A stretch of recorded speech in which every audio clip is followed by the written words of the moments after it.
Hello बच्चों, so let's read the question.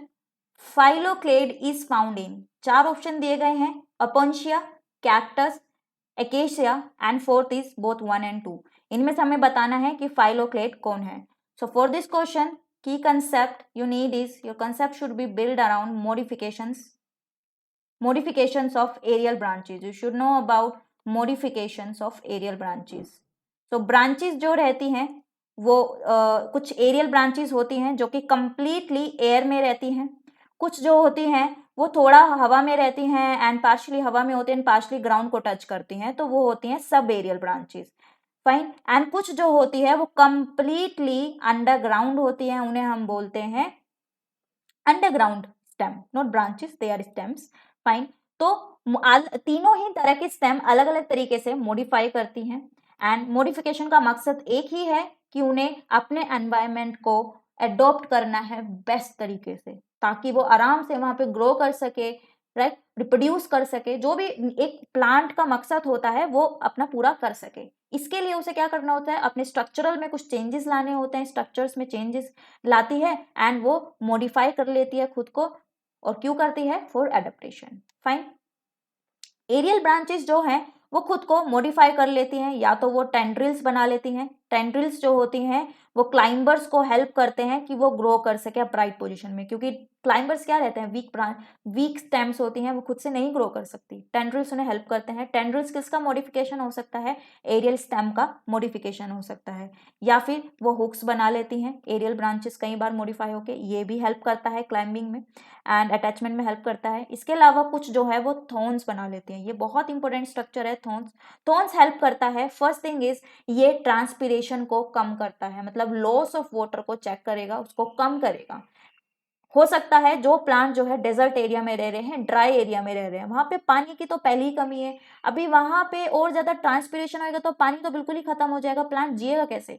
तो उसको कुछ ऐसा स्ट्रक्चर चाहिए ताकि वो वहां पे सर्वाइव कर सके और पानी के लॉस को कम कर सके। तो प्लांट ने क्या किया, वहां पे खुद को मॉडिफाई किया और थॉर्न बना लिए। थॉर्न जो है वो ट्रांसपीरेशन को कम करते हैं, फाइन, लॉस ऑफ वाटर को देखते हैं।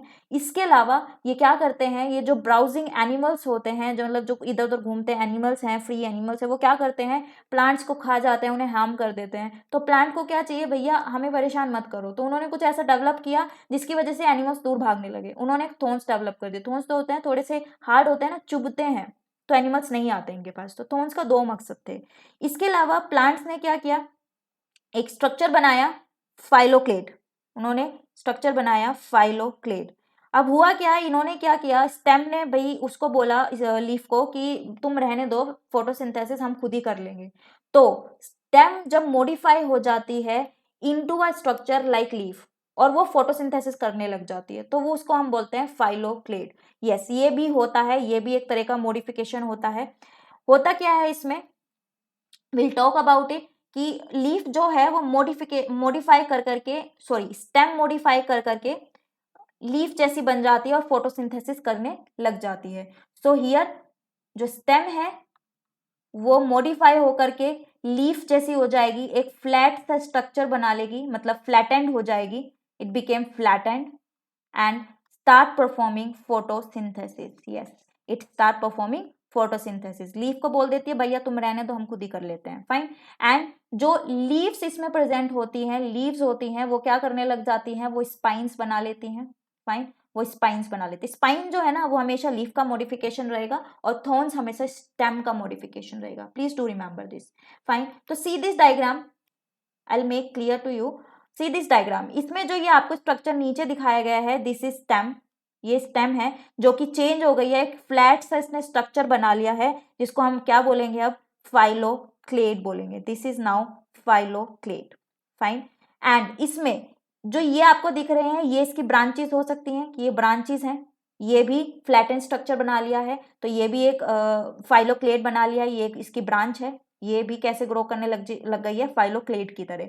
अब कैसे पता है ब्रांच है, यहाँ पे कहीं एक्सिलरी बर्ड रही होगी, एक्सिलरी बर्ड से ब्रांचेस निकलती हैं, फाइन। सो एक्सिलरी बर्ड से निकल रहे तो ऑब्वियसली ये ब्रांच है, बट ये फ्लैट हो गई है तो इसको फाइलोक्लेड बोलने लग गए हैं। अब यहाँ पर कहीं पे लीव्स प्रेजेंट थी, अब लेकिन लीफ जो है वो तो शेड हो गई है, यहाँ पे क्या डेवलप हो गए हैं, स्पाइन्स डेवलप हो गए हैं। Here is spines. एंड ये जो रीजन होता है जहाँ पे स्पाइंस प्रेजेंट होते हैं, ये थोड़ा सा उठा हुआ रेज्ड रीजन होता है फाइलोक्लेट का, इसको हम बोलते हैं areole. We call it as areole, we call it as areole. ये क्या है? ये नोड है। नोड की जगह पे, नोड पे क्या प्रेजेंट रहती है? लीफ प्रेजेंट रहती है। अब लीफ तो नहीं है, लीफ तो निकल गई, झड़ गई, लीफ तो नहीं है, तो यहाँ पे क्या डेवलप हो गया? स्पाइंस डेवलप हो गए। इस नोड पे क्या डेवलप हो गए? स्पाइंस डेवलप हो गए।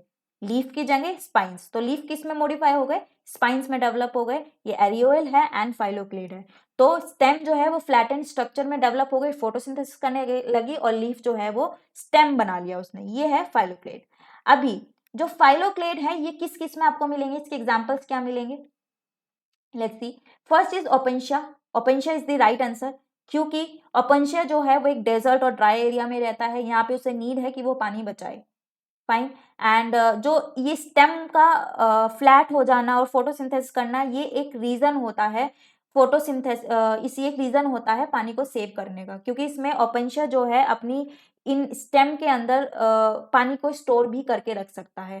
सो opuntia is the right answer. Second is cactus. No, this is not the right, yes this is the right answer. Opuntia, sorry, this is also right answer. Second, cactus में भी ऐसा देखने को आपको मिलता है, बट एकेशिया में ऐसा नहीं होता है। एकेशिया में आपको स्पाइंस देखने को मिलते हैं, लेकिन वहाँ पे फाइलोक्लेड जैसा कुछ नहीं मिलता है। यहाँ पे आपको सिर्फ जो है स्पाइंस मिलते हैं, जो कि लीफ का मॉडिफिकेशन होता है। तो with this right answer is fourth only, that is 1 and 2। Opuntia and cactus दोनों में ही आपको क्या मिलेगा? आपको फाइलोक्लेड मिलेगा। तो right answer is fourth only, that is 1 and 2, opuntia and cactus. Hope you understood it well. All the best.